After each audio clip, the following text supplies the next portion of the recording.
It's not too late to start. That urge that you're feeling to get into business is necessary and natural. In fact, the latest literature now released says that the average age of a startup founder in the world today is not this person who was sold in movies. It's actually well over the age of 40 years old. Just think about what I just said to you.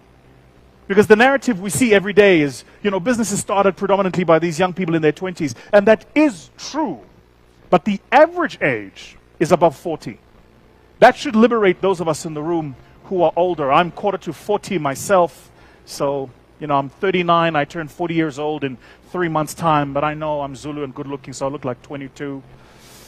Some of us have been around this business for long enough to have seen times when you could raise money with a PowerPoint presentation and some decent English. Those days are over.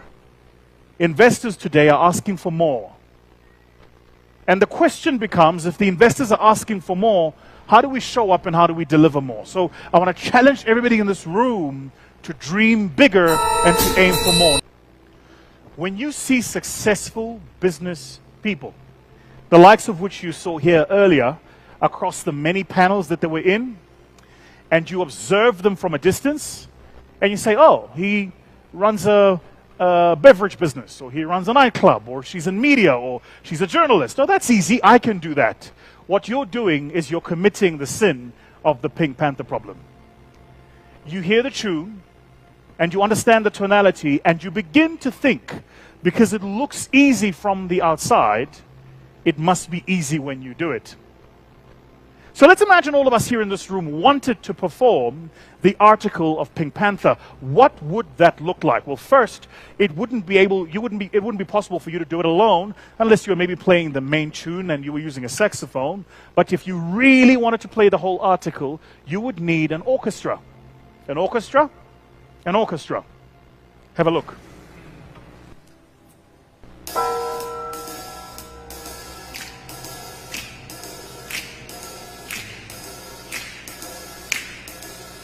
Now, so here's the question. When you listen to the article of music, who do you credit for the act? Is it the lead, the saxophonist who's playing? Or is it the rest of the orchestra that's waiting for their turn? You can watch that video on YouTube. It's a 6-minute long video. And immediately after the lead finishes playing the opening lead, what we call in music the reprise, the opening stanza, the rest of the orchestra joins. Or do you credit the conductor, who has the courage to turn away from the audience so that they might be able to lead the orchestra? Do you credit the composer who wrote the score? Any of you here who've played musical instruments know that music looks like it's just coming from the gut, but when you play it, there's an article of notation written in front of you. It's called the score. Who do you credit for the genius? The answer is everybody. And that's the difficulty with building a scalable business, is you want to be everything. The conductor, the composer, the player, the trumpeter. Some of you are even your own audience. You put up the post and then you comment on your own post. And then you like yourself. And then you reshare what you've liked for yourself. And then you download yourself and you WhatsApp yourself to yourself. Hear me and hear me now. If you want to build anything worth building, you can't do it alone. Impossible. Trust me, I've tried. So, my theory is this. Entrepreneurs don't build businesses. That's not what we do. Entrepreneurs build teams. Teams build businesses. That's the trick. This deck that you're seeing here, I can assure you, doesn't have a single spelling error in it. I can assure you that throughout the deck, you're going to see a hue of orange, which, if you zoom in on the camera now, is the same hue of orange on my VT on my shirt. It's the same hue of orange on my VT in my jacket. Comrades, that does not happen by mistake. It's because there is an intentional process to color code everything we do. There is a team executing on the work. Now, what you see is Vusi here standing. What you're not aware of is I'm an amalgam of 60 people in the organization who make sure that I get to stand here. Just the fact that when I'm speaking, I need my very well-grained African cup of coffee doesn't happen by mistake. So, what we're going to do is we're going to spend some time talking about how to build a business that builds, how to build a team that builds the business. If you learn this skill, I promise you now, I guarantee you, every single opportunity you look at, every market you look at, every business you want to get into begins to change in complexion, because you don't ask yourself questions like, could I make money? Could I get customers? You begin to ask yourself questions like, could I build a team good enough to compete with the best team in the market at the moment? How do we build teams? So we're going to spend some time talking about that. Already told you a little bit about Mr. Mancini, who composed this Pink Panther song. So let's get into doing some work now. What are the other things that might look easy? Here's the first one. Sushi. Who here has ever had sushi? Right. Who here has ever made sushi? Made it? Was it any good? We don't know for sure. Maybe let's ask the question this way. To whomever it is that ate it, are they still alive? I want to challenge you when you leave here today to try and make sushi. I've tried it. I've actually tried it. It's very, very difficult. Just the ability of cutting the little bits into these little bits and then mixing the rice into the little bits. Very, very complex. Hard to do, but looks easy from the outside. It's just sushi. What else might be hard to do? Well, this is a building built, would you believe it, in the year 1929. It's an architectural building based in Barcelona. The materials used at the time were ahead of their time, but today we look at them in 2024, what is now 105 years later, and it looks contemporary and it still works. It's got a beautiful float-in pool, an infinity pool inside it. It's even got air conditioning that was thought about in 1929 that ventilates the system today without using a single watt of electricity and power, even in the heat of Barcelona summers. Crazy, right? From the outside, all you see are just concrete and marble slabs put together. But there is a process to architecture it. What else might be hard to do? This is my third and final example. Does anybody know about haiku poetry? Any of you here read haiku poetry? Yes? There's always one nerd in the room. Any of you here, gentlemen, any of you here who are dating? Gents, if you're dating or you're single, in fact, put up your hand, gents, if you're single. Even you. She's asking you to lift your hand for a reason. Lift it. Hands up for the single gents. Take my advice. Start reading some haiku poetry. It'll change your dating game, man. Change your dating game. You come out with all sorts of dangerous lines. Dangerous lines. So genius and mastery makes things look easy. Let's talk now a little bit about scaling. If you want to scale your business, the first thing you need to do is you need to know how to build a business model. Make note of this. We spend a lot of time in our firm working with entrepreneurs and helping them understand how to build their businesses. And the first thing we try to focus our time and attention on is how do you build a business model? Now here's the thing. I'm about to share a few things that you will look at them and go, oh yes, but I know this. The test is not whether or not you know. The test is, do you do what you know? So you can know, and that's fine, but are you doing the things you know to do? So the first element of building a business model is you need to do client segmentation. In our firm, we use a model of doing business models. Don't mind Harrison. He's doing the thing I told you about earlier, making sure that I'm refilled with my cup of coffee. See? Pink Panther. Any of you here who run businesses, have you done actual client segmentation? I love this, Anthony. I ask people, have you done client segmentation? They go, yes, I've done it. Then I say, show it to me. He says, my clients are all in Kampala. Oh, shit. That's not client segmentation. Here's how you know when you've accurately segmented a client. Here's how you know. If you can describe the needs and wants of that client at 3 o'clock in the morning. So we use this in our firm. We call it the 3 a.m. test. I can tell you about a follower, for instance, of Vusi THEMBEKWAYO on social media, at 3 a.m. in the morning. I know who they are. I know how they think. I know what kind of material they like to consume.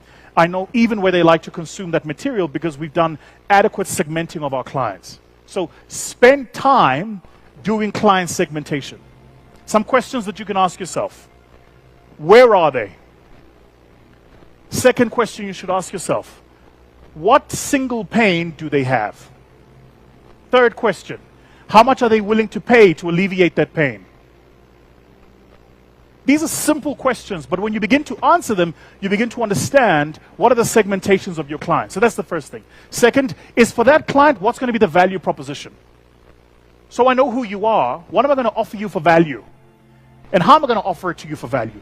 Third is how am I going to reach you? Distribution channels. These three elements alone should focus you and your time on who, what, where. I'm willing to bet that 80% of us in this room probably haven't done this exercise. I'm willing to bet. This, of course, precludes those of us who work in large corporates, because in large corporates you've got marketing departments and business development who spend their time doing this. But for most of us who run our businesses, you're so busy running the business and selling your products, you haven't actually thought about the accurate client segmentation.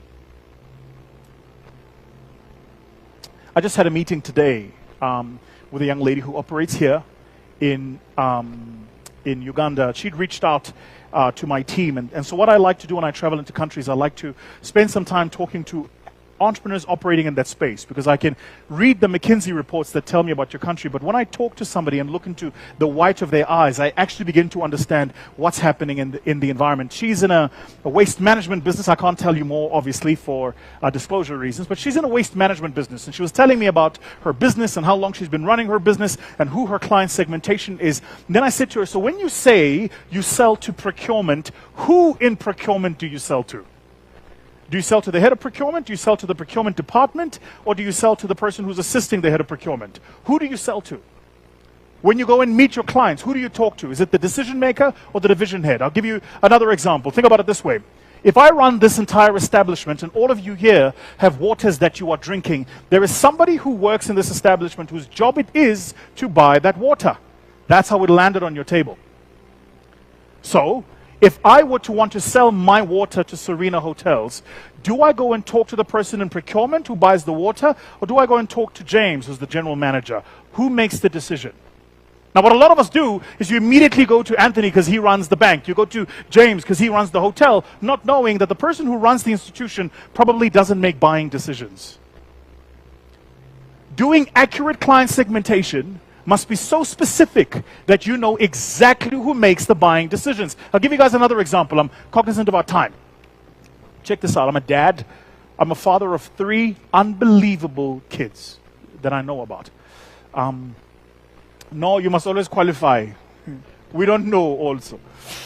But I'm a father of 3 unbelievable kids. My oldest, Vusi, is 14 and he's my height. You should just see this kid. He plays junior NBA.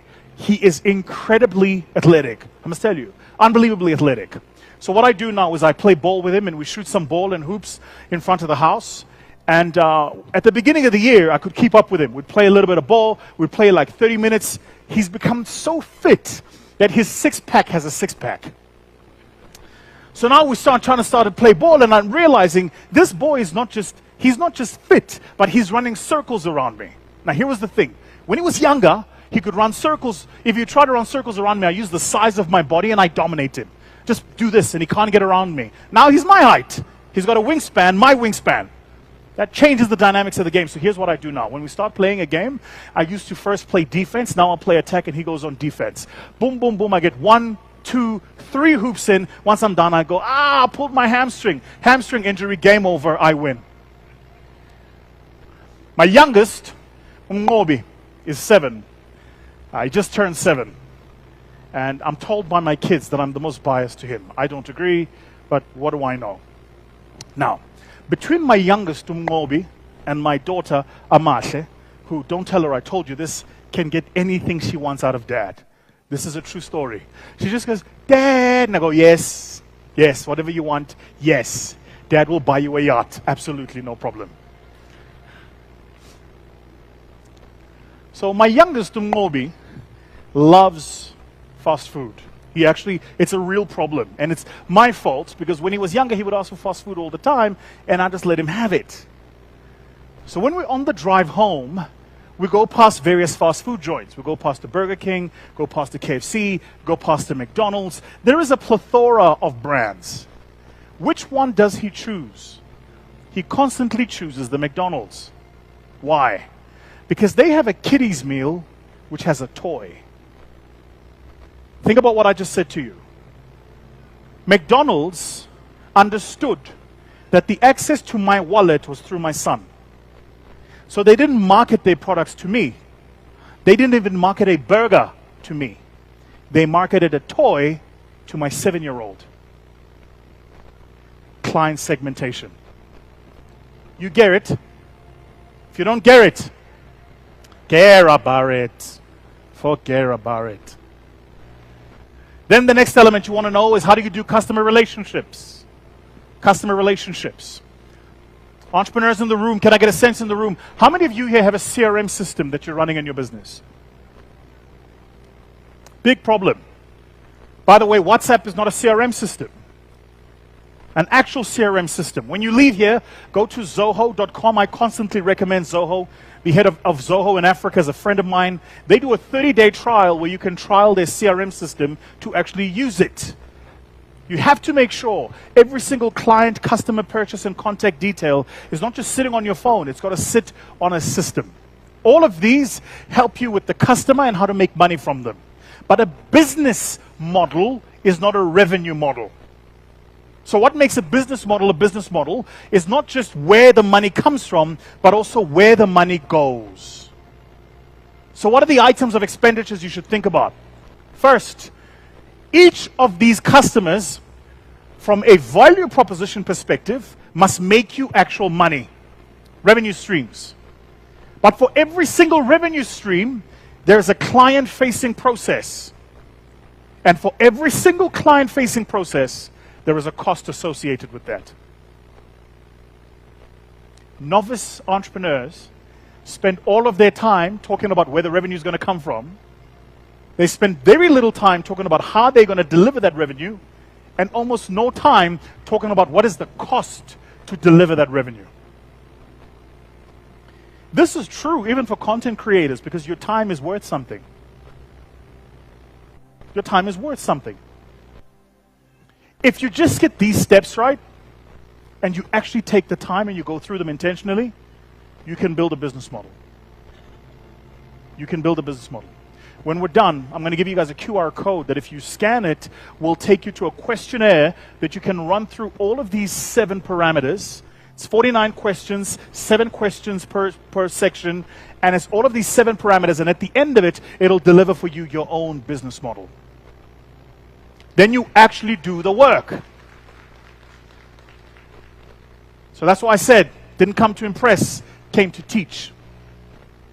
So we want to be able to understand that scaling a business is a multifaceted thing. Here are 4 things you need to think about when you're scaling a business.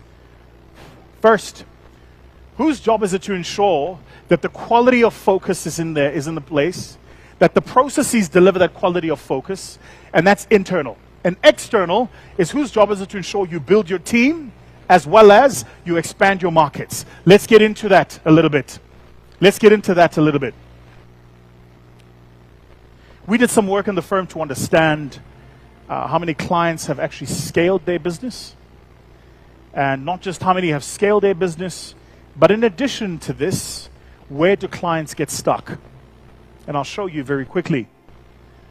The first place clients get stuck in scaling their business is synthesizing their operations. Don't worry, I'll explain, and I will give you the templates and tools. Synthesizing their operations is simply this. It's writing the score for that performance article of music that you saw earlier. So I want to find the right way to say this. Today, here at the hotel, there was a young lady that came to my room. Not like that. But there was a young lady that came to my room and rang the doorbell circa 7 a.m. What do you think she was there for? Housekeeping. Housekeeping. Housekeeping. Why did she come at 7 a.m., not 11 a.m.? Why did she come at 7 a.m., not 4 a.m.? Because that's the rule. Somebody wrote down the rule that you do the rounds from 7 a.m. onwards. Any of you here who've ever been admitted to a hospital will know that every morning in the hospitals, in South Africa it's circa 7 a.m., it might be different here, but every morning at around 7 a.m. the doctors walk the wards and check on their patients. How does that happen in every single hospital everywhere in the world? It's because those who run hospitals have written rules about how a hospital runs. They have synthesized their operations. So the question I'm asking you is, how many of you have taken the time to write the rules about how your business runs? Forget teaching someone how to do it. Just write it down, even for yourself. How does it run? Second, 43% of entrepreneurs implement growth drivers. Most businesses have 3 things that if you did them, you'd double your business. Think about what I just said here for a second. All of us here have a to-do list of 100 things. I'm willing to bet that there are 3 things that if you did them, you'd double your business. 3. But there's a to-do list of 100 things.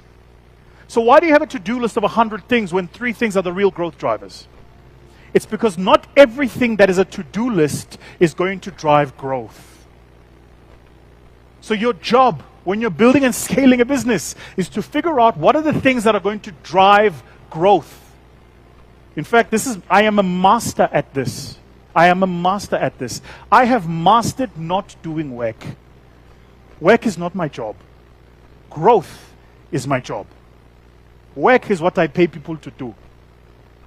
You wanted a job so you can work, I give you the work. My job is growth. 3 things. If you did them, your business would double. I'll use our business again as a good example. One of the things that we know that when we do, our revenue grows is if we publish something. So if I publish an article, publish a newsletter, or write a book. If I write a book, my revenue grows. We estimate by anywhere between 80 and 94%. All I've got to do is write a book. So I get to work every day. HR wants to see me, marketing wants to see me, finance wants to see me, then those people at internal audit want to see me, then protocol wants to see me, then so-and-so wants to see me. All of this is my to-do, but it's not going to help me write a book. Do you understand? So my job is to make sure that the machine can run and these people know what to do, so I can go and focus my time on doing the work that's going to grow the business. I'm asking you in this room, how many of you here are doing the work that grows the business? Not the work that needs to be done. Please don't misunderstand me. There's work that has to get done. Then there's work that grows the business. These are not the same things. Now, if you don't get the work that needs to get done, your business will die. But if you don't do the work that grows the business, your business will also die. So what a lot of us do is you start a business, you get 2 or 3 customers. Now you are there, you are a customer service agent now. You are now servicing the customers rather than empowering people so that you can go and look for more customers. I can't tell you how important this is, especially for those of you in the room who are technical. Engineers, architects, accountants, lawyers, even the writers, the bloggers, the journalists. So many of us are guilty of this. The content creators are the worst at this. You create the content, then you're sitting there editing this thing yourself. You can't be serious. I have never created 1 second of content. Never. This is a true story. I've never picked up my phone and said I'm creating content. I've never done it. And I will never do it. There are people who are paid to do that. Then there are people who are paid to edit it. And then there are people who are paid to publish it. And then there are people who are paid to manage the comments once it's been published. It's not my job. It's work. So I'm simply making the point that in the job you're doing every day, just ask yourself the question, is this going to grow the business or just deliver the business? I'm cognizant of time. Third, build on insights. I wish I had more time to spend on this, but I don't. Build your business on insights, not instinct. Man, I wish I had more time I could do it just an entire masterclass just on this. You know when you get started as an entrepreneur, because this is what makes us entrepreneurs? When we get started as entrepreneurs, we have instinct, right? Like a gut instinct. Like if I stand on Entebbe Road and I start selling a certain product, people are going to buy it. How do I know? I don't know. I didn't do market research. I just feel it in my guts. And I'm looking at all of these people going up and down, and I go, if I stood here and I sold something, people would buy it. It's my instinct. The problem is, then I stand there and I start selling it, and indeed people buy it, and now I'm making money, and then I come to a conference, and then people say, what do you do? And I go, I'm an entrepreneur. They go, really? I say, yeah. What do you do? I sell coffee on Entebbe Road. It's a great business. Then I go, but you know, I'm selling so much, I want to open a second store, third store, fourth store. Where do I open the stores? What do I do again? I follow my instinct. Terrible advice. You start a business on instinct. You scale a business on insight. Now, how can you scale on insight if you have no information? If you have no data? No sources from which you draw data and information? The answer is you can't. Which brings me to the point I'm trying to make. I said it to Lydia just now in our meeting. Please make a note of this in your head. Metric, M-E-T-R-I-C, that matter. Just make a note of that. Metric that matter. Not everything that is measurable matters. Not everything that matters can be measured. So what you want to be able to do as an entrepreneur is to figure out what is the stuff that matters, and to focus your attention on measuring the things that matter. It might be that the thing that matters for you in your business is repeat customers. So how many of the customers that I sell to first time come back? It might be that the thing that matters for you in your business is how many customers come from different territories. From the hinterlands, for instance, of Kampala. How many customers come from outside of downtown? But you need to know what those metrics are. I'm willing to bet most of us in this room don't have 3 metrics that we measure that matter. I'm willing to bet. So I run by the rule of 3. What does that mean? Every function in the business that I need to measure, I measure no more than 3 things. And if we need to measure, for instance, our business and our business plan, it's revenue, EBITDA, cost of capital. Those are the 3 things I worry myself about.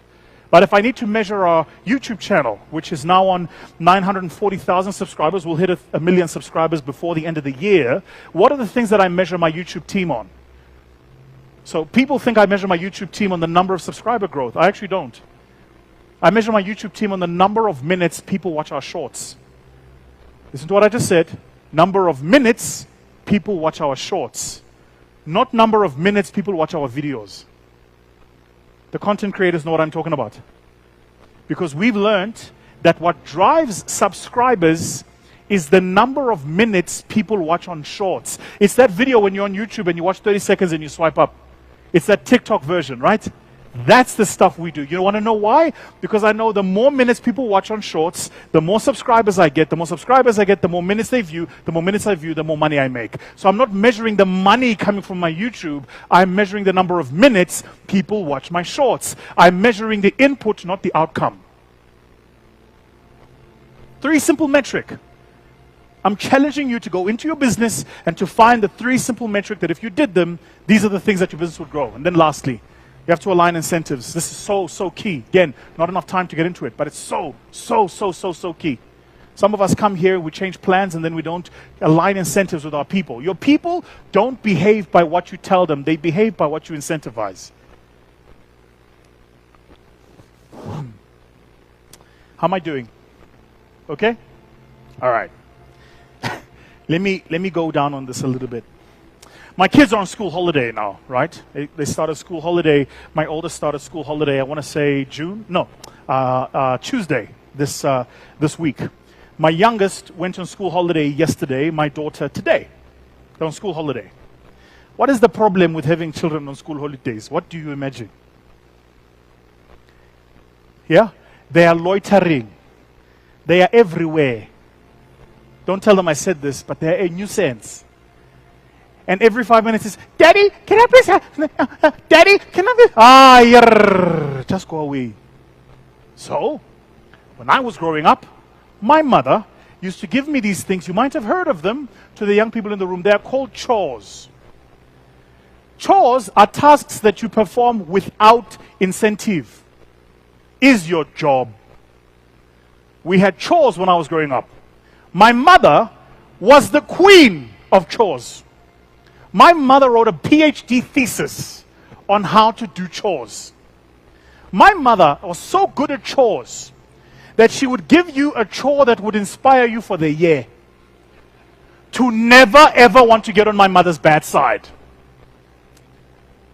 The one year, so the home where I grew up with, this beautiful long driveway with these like long fern trees. You know those Christmas trees? But massive long fern trees. So when you drove into our home, it had this like cocooning effect. Beautiful long driveway. And my father had just passed and was school holiday.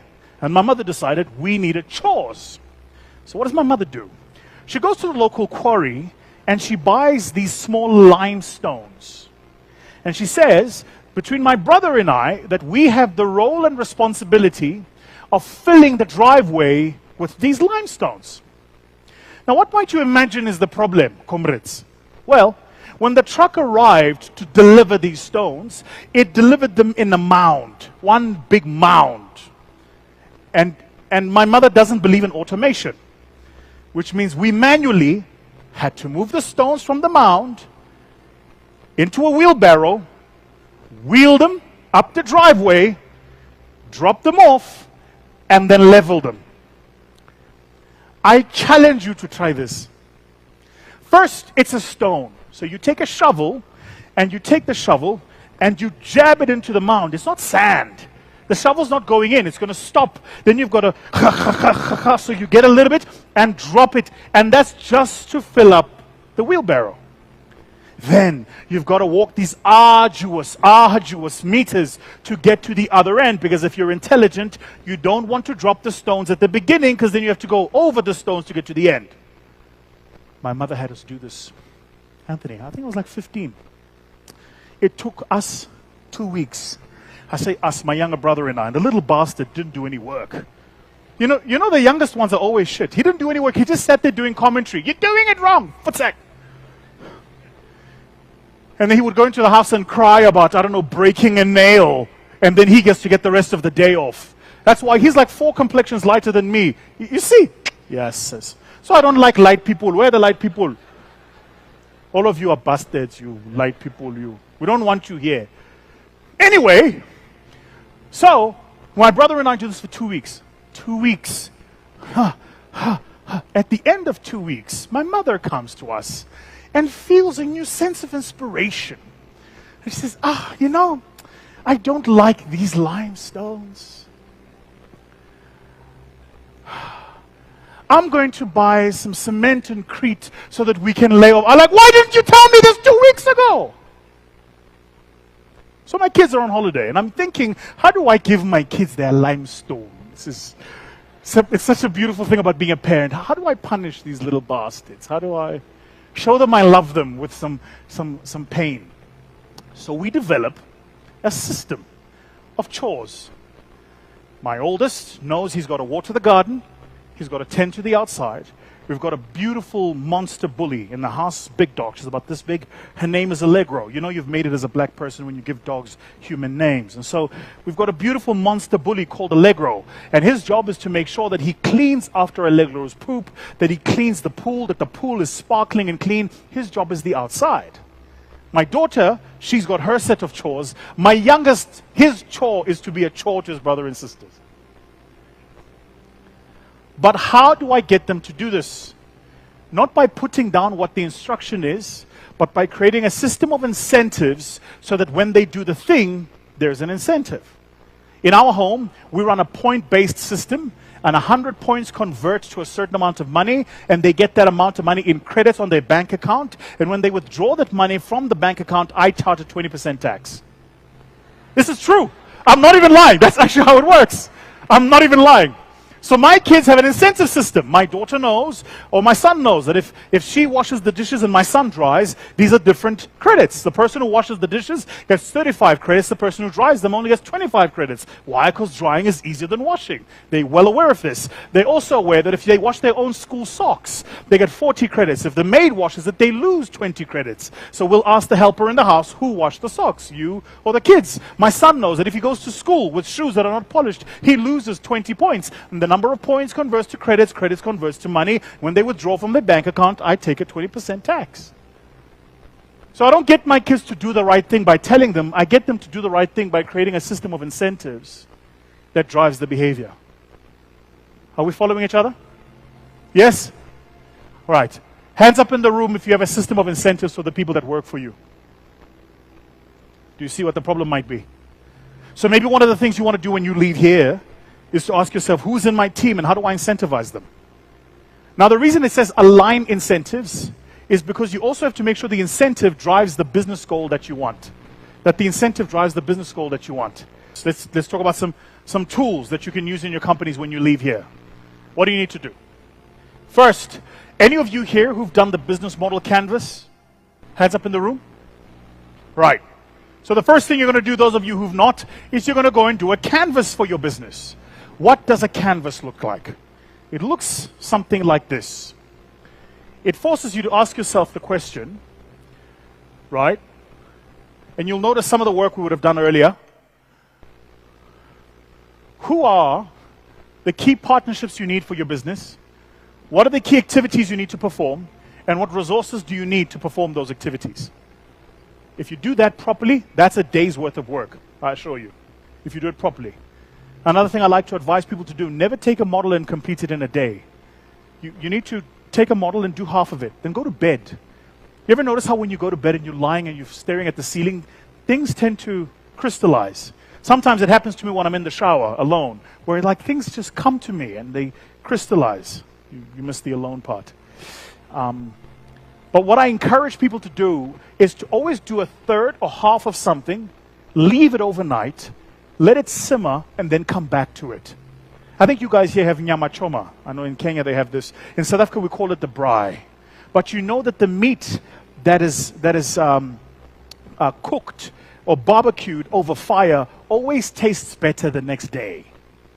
Doing model work is a lot like this. The next day, your brain is a lot clearer. So you want to start with key partnerships, activities, resources, value propositions, customer relationships, segments, channels. You would have done a lot of this in that business model. So the first thing I'm challenging you here to do when you leave is to go and do your business model canvas. The second is to think about your business from a lean startup model. This is Eric Ries's work. And he says you've got to think about 3 things when you're building a business. What you've got to think about is the idea, and from that idea, the product, and from that product, what data are you going to collect? This is especially true if you're still early. What's the idea? And between the idea and the product, you want to spend the least amount of time building it. Between the product and the data, you want to sell the product and then measure what information you're getting. To be clear, you need to know what you're going to measure. And then lastly, you want to think about between the idea and the data, how do you make that process as lean as possible so that more data you get, the better your ideas become. The more data you get, the better your ideas become.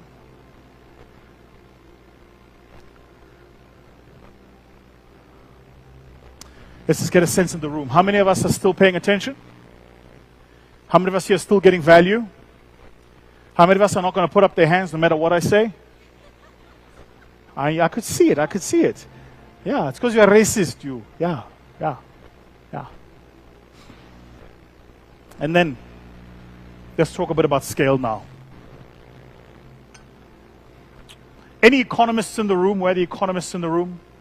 This is me really trying to impress the economists. This is a long-run average costs graph. It basically shows what we call in business the economies of scale. When you hear, as you did earlier, from some of the other panel members, some of them kept talking about economies of scale. In other words, you want to get to a point where you're producing a volume where your business becomes more efficient as you're producing that volume. So it's about averaging your costs. Why is this important?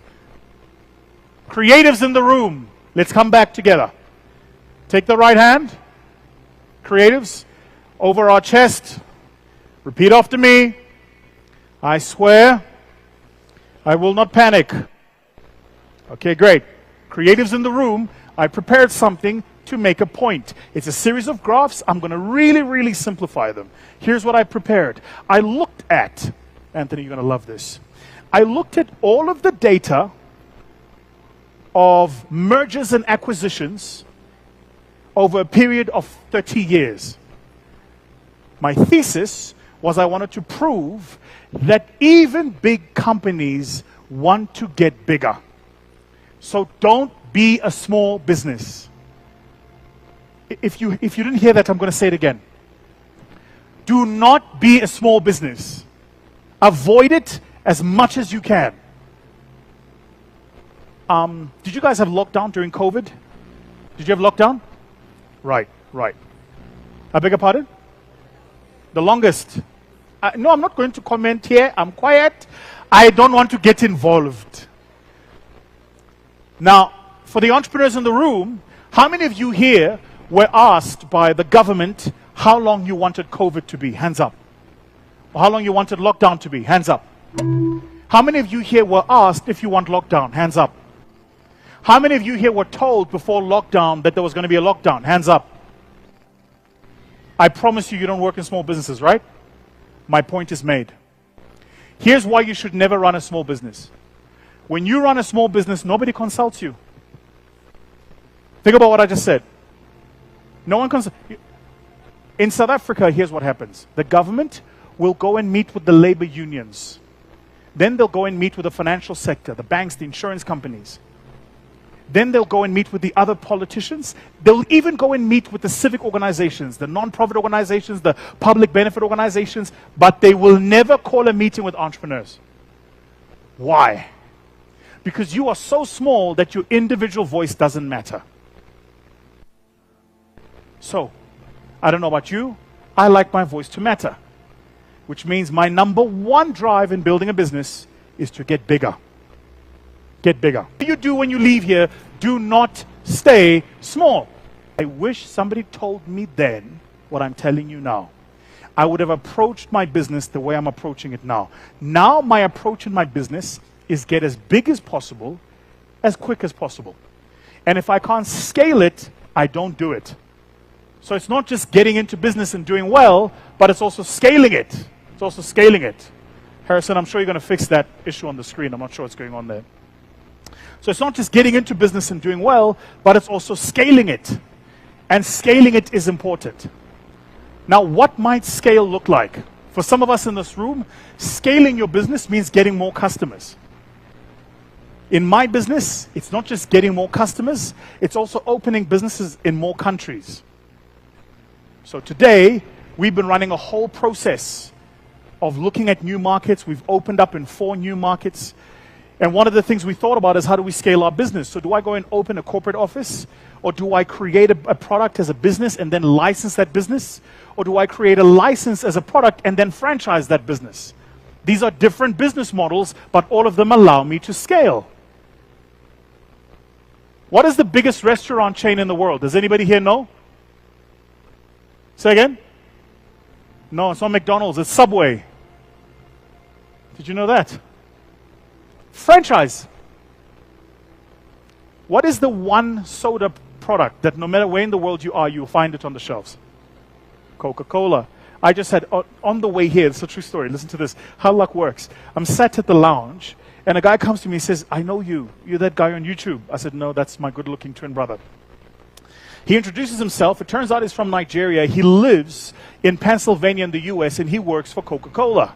So I said to him, what's your job? He says, oh, my job is I'm a process engineer for the ingredient.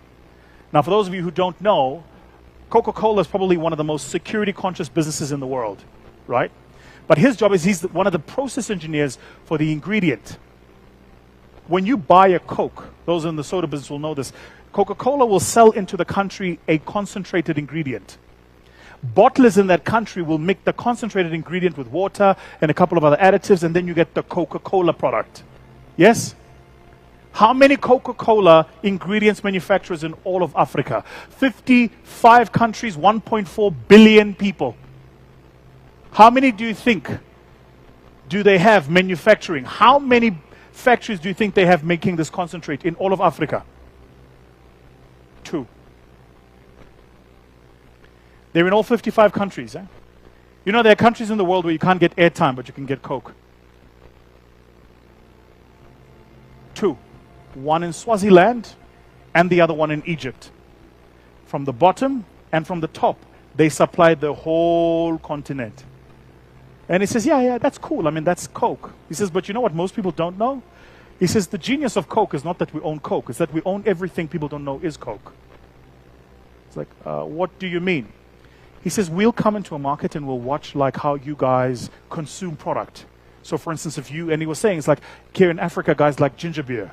So a lot of people don't know, we own several ginger beer brands in markets. He says in the US, there's a big health conscious thing at the moment. So you know what we do? We will buy health conscious products, businesses, and we'll sell them. That's their job. So what they do is they allow small companies to get big, and then they buy them. Does that make sense? They allow small companies to get big, and then they buy them. It's something else for you to think about. That's a different growth story from a Coke perspective, right? Think about, let me think, Pepsi. Is Pepsi here? Right. So what's the Pepsi model? See, that was tense for you guys, eh? They're like, hey, what's happening? Okay, so what's the Pepsi growth model? Now, you don't have to tell us. From your perspective, I don't want you to breach any non-disclosures. But from an outsider's perspective, Coca-Cola goes, we want to own drinks. Pepsi goes, we want to own something on the meal all day. So Pepsi has something you can buy in the morning. There's something you can buy for lunch. There's something you can buy for dinner. Different growth strategies, similar market. So what you want in your business is to be very intentional about scale. That was a good save. That was a very good save. Very, very good save. You're welcome. So how do you manage this? Let's be clear, you have to take risks. I like thinking about risk and risk probability. So what I'm going to do is I'm going to show you, this is the model of risk management that I use. You can think for yourself if this model works for you. But I use this when I've got to make decisions like, do we want to litigate on something? Say we've got a particular issue. Do I want to go to court or do I want to go to arbitration? Or it might be something like we want to open in a new market and we're looking at the regulation. Do we want to get an in-country partner or do we want to open up in that country ourselves? Or it might be that I've got a specific role in the business. That's a very sensitive role. It might be, do I hire somebody from in-country or do we hire somebody who's virtual? All of these are different decisions, but I basically use the same risk matrix, and here's how it works. On the vertical is you're measuring probability for the thing happening. On the horizontal, you're measuring the impact of it if it happens. And if the probability of it happening is low and the impact is low, then it's a low risk. Would you agree? If the probability of it happening is low and the impact is medium, it's also low risk because the probability is low. But if the probability is low but the impact is high, we classify it as medium. So what's the possibility it might happen? Very low. What would be the impact if it did happen? Very high. Let's think about this venue we're in as a good example. In South Africa, we've had power challenges. We don't have them anymore because we stopped exporting power to you guys. That was a joke. Off to the truth and jest. But this room that we're sat in, the probability of the power going off is very low. But the impact, if it happens, would be high, right? So what would the hotel do? They'd put in place backup power. Because they've estimated that it's a medium risk. If the probability is medium, impact is low, it's low. Probability is medium, impact is medium, medium. Probability is medium, impact is high, red medium. This is my model. Then I go, impact is low, probability is high, impact is low, still low. What you should begin to notice is everything that's a low impact is low. What happens if the probability is high but the impact is medium? It's medium. And what happens if the probability is high and the impact is high? It's high. So when we do risk modeling, risk management, we kind of like to put things in this metric. Then we try to make decisions that we think are going to work in particular for our space. When you leave here, entrepreneurs, and especially entrepreneurs, I challenge you to use this model. So I said, pen and paper, we're going to be doing a lot of writing. It wouldn't be a PowerPoint and a keynote presentation without a McKinsey model. This is my favorite McKinsey model. It's called the 7S model. Anybody here who's done like an MBA or advanced management program will know what I'm talking about. They teach this model a lot. This is a model about how do you embed change when you get into your business. In fact, even in building your business, you might want to think about following this model. So let's break it down. The first part of it is you might want to ask yourself, what is the strategy for your business? This is the direction and the goals that you have for your organization. And for every single strategy, you need the business to work a certain way. What is the structure? The actual organization that you're running. And for all strategies and all structures, you need systems. That's the thing I was saying, write it down. Processes, systems, write down what actually happens. If you do this and you do it correctly, these 3 parts will take you no less than maybe 6 weeks if you do it properly. That's if you don't ChatGPT it. So in our firm, every 18 months, we'll review strategy. This is the model we use. Are we still going in the direction we were going? That's the strategy. And if we're still going in that direction, what business can get us there? That's the structure. And if that business can get us there, how do we make it function? That's system. Then, you want to focus yourself on the skills. What are the skills that you need to make sure that you deliver on the strategy for your company? I want to find I think last time I was here, who was with us last time I was here? Might be a few of you. Okay. So last time I was here, I shared an interesting story. I've got a young man who runs my social media. I've never met him. He's been running my social media now for 3 years. And in fact, I was supposed to be meeting with him today. Today's the 5th, right? I was supposed to be meeting with him today at our office in Dubai, but I couldn't because I'm here. I've never met him. He started working for me just after 2021-ish, beginning of 2022. And here's how this young man and I come to know each other. He follows me on social media, likes my content. He reaches out and says, dude, I love your content. Do you mind if I take your content and post it on my page? I said, sure, no problem. He takes my content, he starts posting it. Man, it looks better on his page than it does on my page. I'm like, who's this guy? And then his page starts growing faster than my page. I'll give you guys an example. Like, I'm just about to hit 1 million subscribers on YouTube. I've had my YouTube channel, I think, since 2011. He started his YouTube channel 18 months ago. He's on 1.4 million subscribers. No, it's not fair. It's because he's white. It's racism. So anyway, so he posts my stuff. The stuff looks good. So I reach out to him. I'm like, hey, who are you? He tells me who he is. I'm like, where are you from? He's from some small former Soviet country in Europe. And he's just a kid. He's like early 20s. Very smart. So I say, hey, you do me a favor. So take my content, edit it the way you're editing it, but post it on my page first. And then after 2 days, you can post it on your page. He goes, sure. But to post it on your page, I need your access. Yeah, I know. I'm like, so you need my username and my password? He says, yes. I go, Chifai. Username, password. That's like asking for access to my WhatsApp. But I've got to take the risk. Remember, I've never met him. We haven't even done a Teams call. I don't know if I'm talking to a human being or an AI. So I send him. all of my social media, username and password. I don't tell my risk people because they would have lost their minds. I just send it to him. He goes in and he accesses my stuff and he starts posting. When he started posting, my LinkedIn was on 60,000 followers. We just hit 1 million subscribers on my LinkedIn. When he started posting, my YouTube was on 160,000 subscribers. We're just about to hit 1 million on YouTube. When he started posting, my Instagram was on 400,000 subscribers. We're on 2.4 million. When he started posting, I didn't have a TikTok. He created a TikTok and now we're on 1.4 million followers. But listen, I've never met this kid. I've never met him. What point am I making? He has a particular set of skills that allows me to deliver on my strategy. The skills he has nothing to do with the geography he's based in. It's the skills.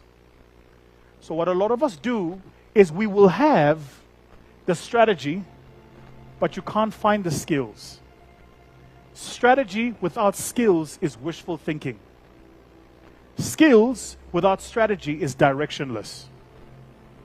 It's kind of the reason why the South African soccer team is better than the Uganda soccer team. We have strategy, we have skills. You guys just have 11 guys running around, looking for a leather object called a ball somewhere.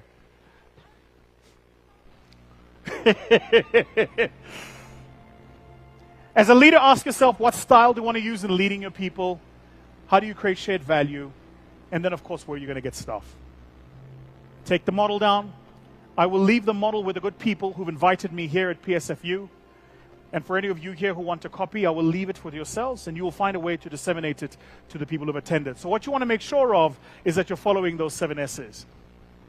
This is the last bit. This is the last bit. This is the last bit. This is the last bit. Last bit. There's a book I want to recommend to everybody here. This is the what to do when you leave here. It's a book. Hold on. Why is it doing that? It's a book called The 90 Days. Okay? It's called The 90 Days. It's a really, really good book. I'm not sure why the image is not showing. But here's what this book says. It's written by a man called Watkins. He says, here's the program to put in place for the next 3 months. Now, here's why I brought this specific knowledge. Because I'd like to challenge you to try to do these things between Jan and March next year. So what have we covered in our time today? We spoke about how to do a business model. We spoke about how to do strategy, put in place structure, processes, systems. But for a lot of us in this room who are entrepreneurs, here's what's true. Have you ever done the work, but the business doesn't change? Has this ever happened to you? Because you know that there's a difference between cognitively knowing something and getting something to actually get done. For me, this is my deepest frustration, that I can go away and we can think as a management team about our strategy for the business, come back and tell the rest of the business, but they do tomorrow what they did yesterday. So we want to ask ourselves the question, how do we embed change? Make sure that the thing we want to get done gets done. So for the next 3 months, beginning of the year until March, try this. The first thing you want to do in your 90-day process is to prepare yourself. So gather as much information as you can about the market that you're in, the space you're operating in, the competitors you're competing with. Just prepare you.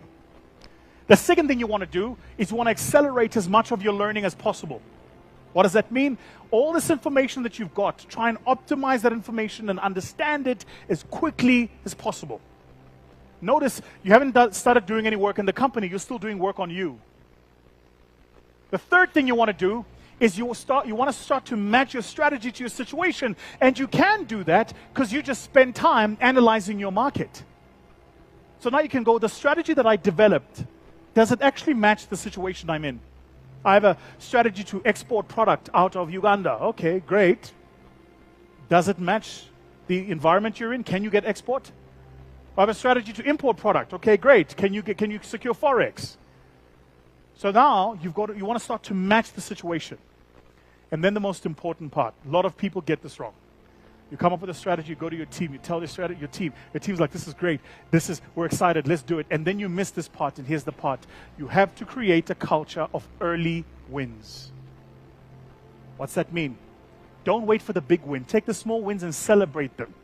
Let people see the momentum of the work that you are doing. And show them those early wins. Go, hey, we just got this new customer here, or we just opened another branch here, or we just got another product here. Small wins, celebrate them. Hey, we just grew our YouTube channel from 20 to 50. This is great. Celebrate those early wins. Just these 4 steps. Next thing you want to do, sit down with your leaders and negotiate success.